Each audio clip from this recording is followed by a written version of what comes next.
And now it's time for this hour's news review. Russia hits back after the U.S. expresses concern over what it seems is a probable attack by Russia against its neighbor, Ukraine. The hysteria is being artificially wiped up.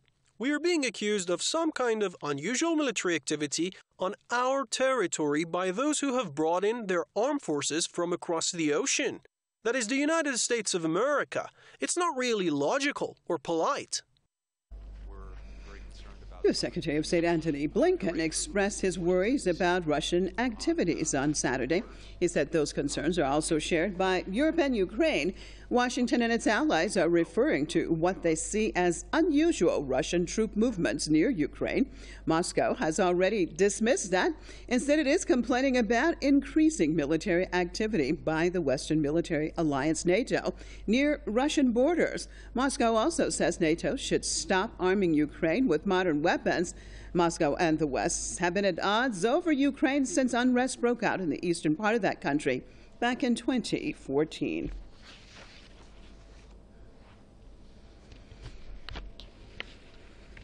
I'd like to welcome my guest to this news review. John Stepling, author and commentator out of Enderoy, Norway, and Marcus Papadopoulos, historian and political analyst and author out of London. Thank you both for being with us. Well, let me start this off with Marcus. Marcus, your assessment of this. What is going on? The hypocrisy is unbelievable.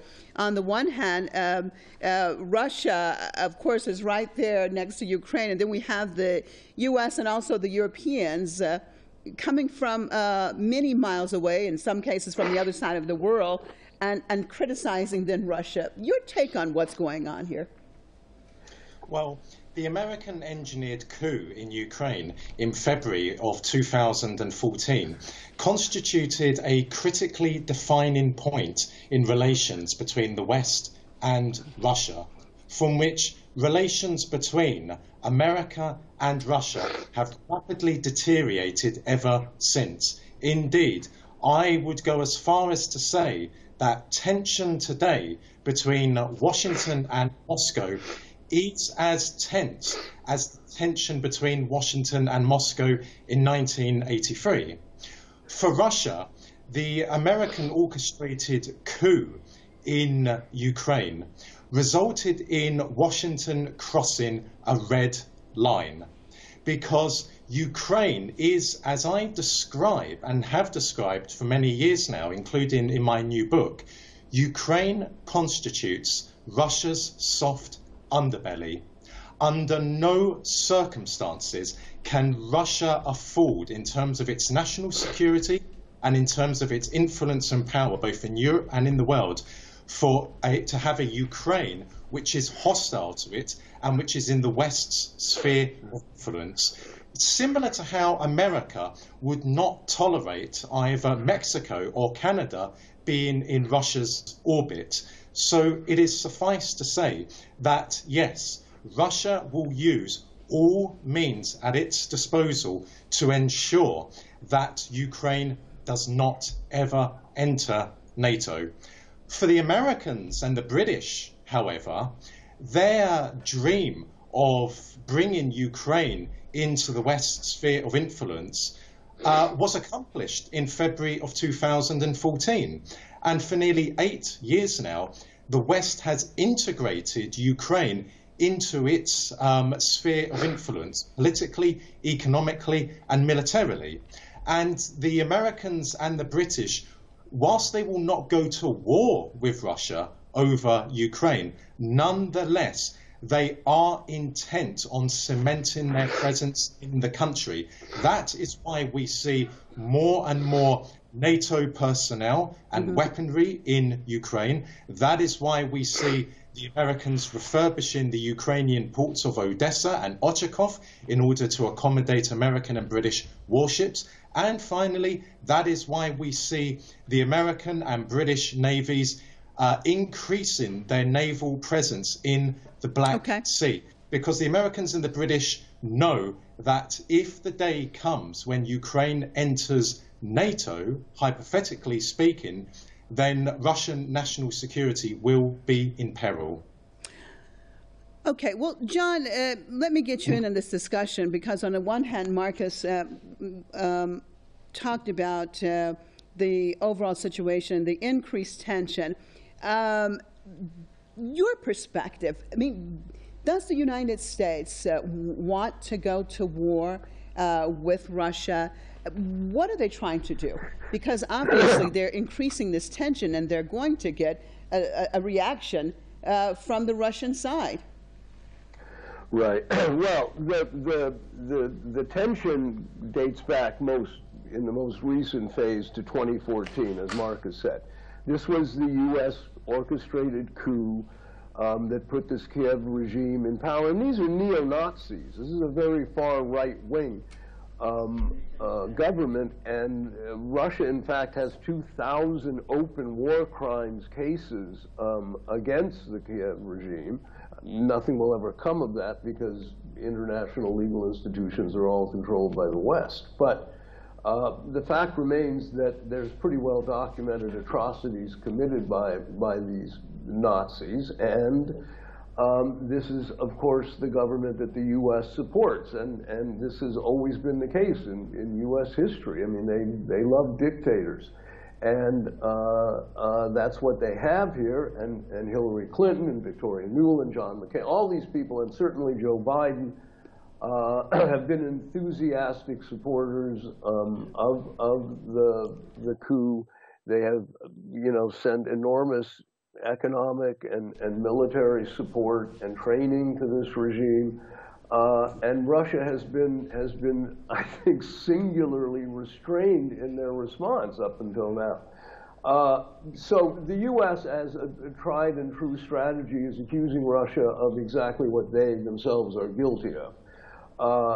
They are amassing troops and troop movements all around Russia.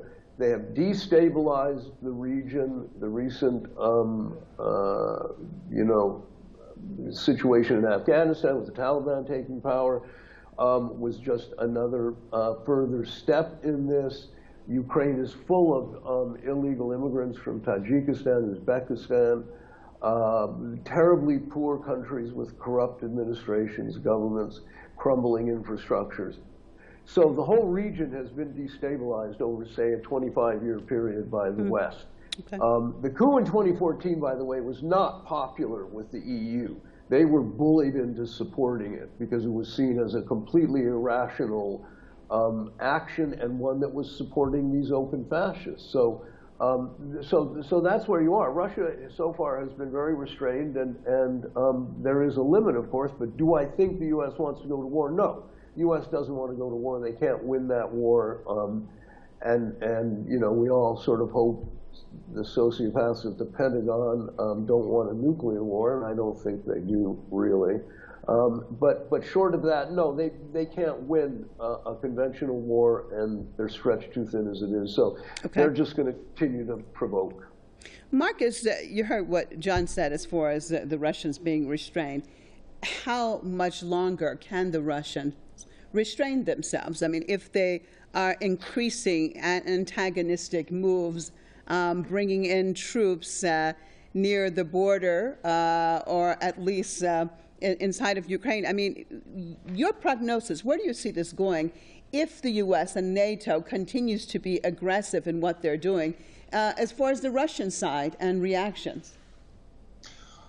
Whilst Ukraine is in the sphere of influence of the West, Russia nonetheless does have considerable leverage in Ukraine. So, for example, millions of Ukrainians identify themselves as constituting part of the Russian world. So all is certainly not lost for Russia when it comes to Ukraine. However, the Russians are aware that the Ukrainian government is determined to join NATO, which would be against the wishes of the majority of the Ukrainian population.